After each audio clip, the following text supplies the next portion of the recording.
Samsung Galaxy S7 Review Design. One quick look at the S7. Most people not familiar with the new phone might not realize any differences about it. Yes, it's incredibly well built with its signature glass surfaces and metal trim body, just like the S6 before it. Our particular unit, a gold platinum one, exudes a distinctive gold color that shimmers in the light.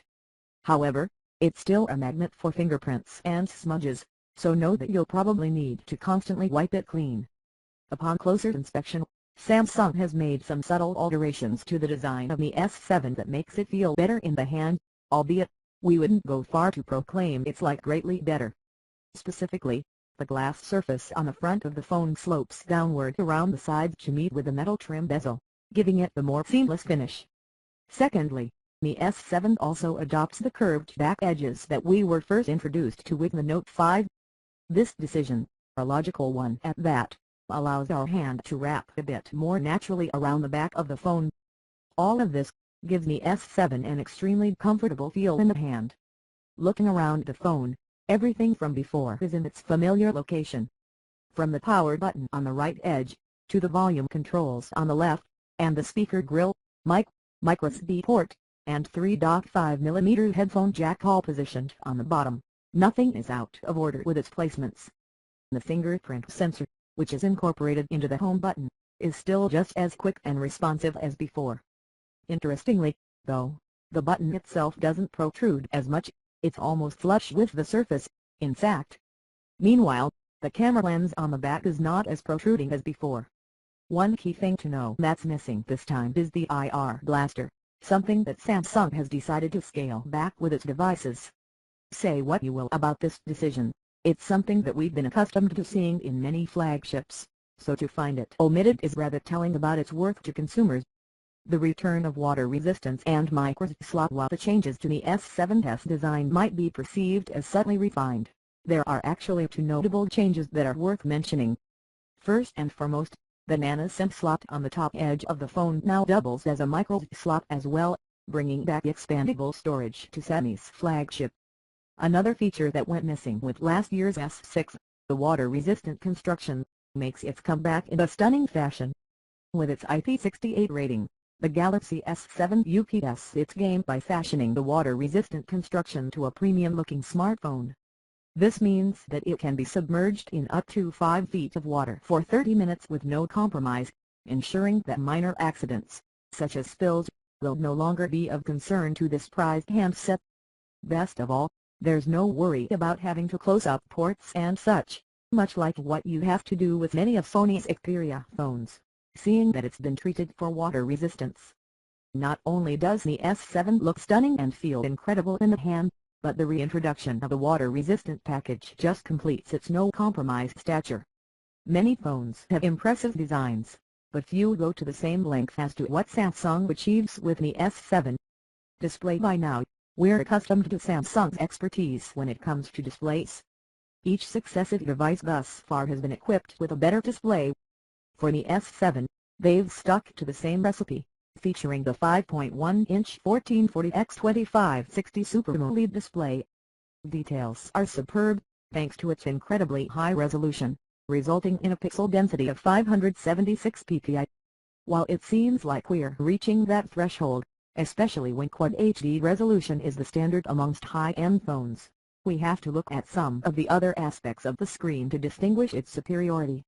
Most notably, when set to basic screen mode, this AMOLED display exhibits colors that are very close to the standard sRGB color space, which is always a good thing. And, being AMOLED, contrast and brightness are remarkably preserved when viewing the display at an angle. The same doesn't go for color accuracy, though, as things get dramatically shifted depending on the angle you're viewing the screen from. Color temperature appears to be just a tad higher than before, at around 6850 K, which might actually help with the screen not looking as greenish as before. Another surprise relates to its luminance, which peaks out at a lower 484 nits this time around, versus the brighter 563 nit luminance produced by the S6's screen. The S7's screen looks mighty impressive to the eye, and even though some of the qualities we've measured might indicate just a slight dip from before, they're not deal breakers in any sort of way.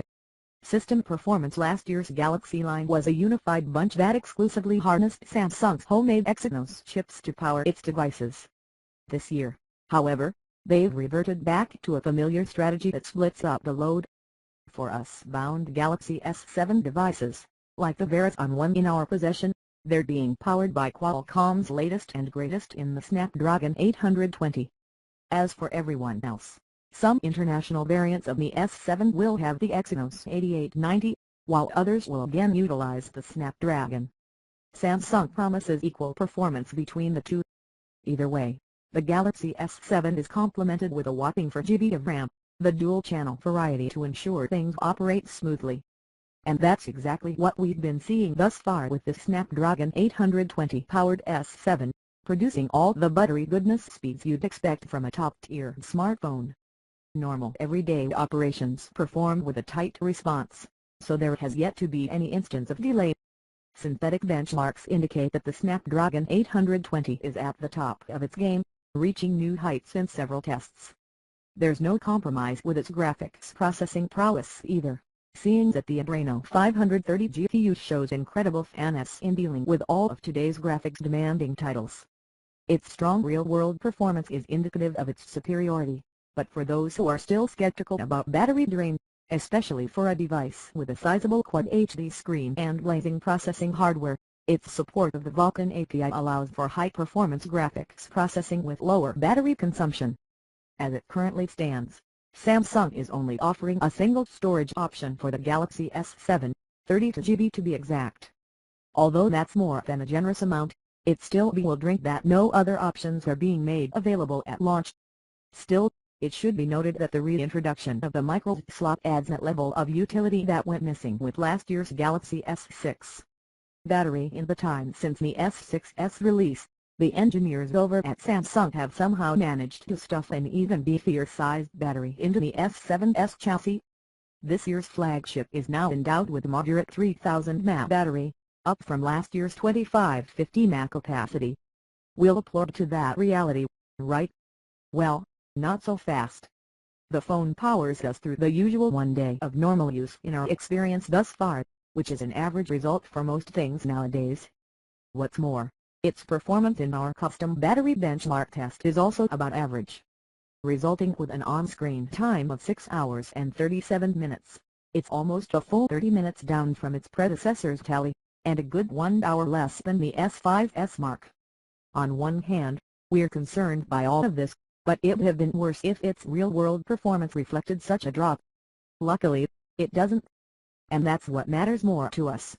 While it might lean towards the S7 requiring frequent charging, especially for power users, Samsung has successfully improved the handset's charging efficiency. Requiring only 88 minutes to get back to full capacity, it's actually more efficient than the S6, so even for a short period, it'll give the phone a solid chunk of charge. That's something good if you can't spare something like 15 or 30 minutes. And lastly, the S7 continues to be understood as the Swiss Army knife of smartphones because it continues to offer the convenience of wireless charging, something you won't find with many of its competitors. Conclusion. It's rather tough to say where the Galaxy S7 is positioned in Samsung's fabled history. Without a doubt, last year brought a stunning and surging change to the series that wasn't felt prior to the S6. In one fell swoop, Samsung completely altered its reputation with the introduction of a new, premium design language established with the S6 line. In doing so, however, they did something unusual in the process by stripping off some of the S5's notable features. After getting some intimate time in with its latest flagship, the Galaxy S7, Samsung has us once again pondering its placement. We certainly applaud the fact that they're able to once again bring back the water-resistant construction and expandable storage to the phone, but at the same time, it really makes us wonder if the S7 is what the S6 should have been from the onset. When we look at the new phone, it doesn't take a rocket scientist to realize that it's an iterative move on Samsung's part. Each and every year, consumers demand to be blown away, which is fine and dandy, but not totally realistic. But even though that's not plausible all the time, the Samsung Galaxy S7 shows us what a proper successive smartphone should be like. Sure, not every aspect of the phone is entirely improved per Southeast, but when we factor in how there's more good than bad here, it's a no-brainer deduction that the S7 is an excellent phone. Naturally, there's always the matter of pricing, which for the Galaxy S7 is hovering roughly around $700 for most of the major domestic wireless carriers. That's definitely on the pricey side and whatnot, but how many phones out there can say that they offer nearly the same arsenal packed by the S7? There are none in fact. There are plenty of water-resistant phones out there, but how many are blessed with premium designs? Or how about expandable storage? Or how about built-in wireless charging? None. So that's exactly why the Samsung Galaxy S7 is so highly acclaimed and unique. And as we look ahead, the Galaxy S7 is the first true flagship to beat in 2016, there's just no hiding that prestigious title.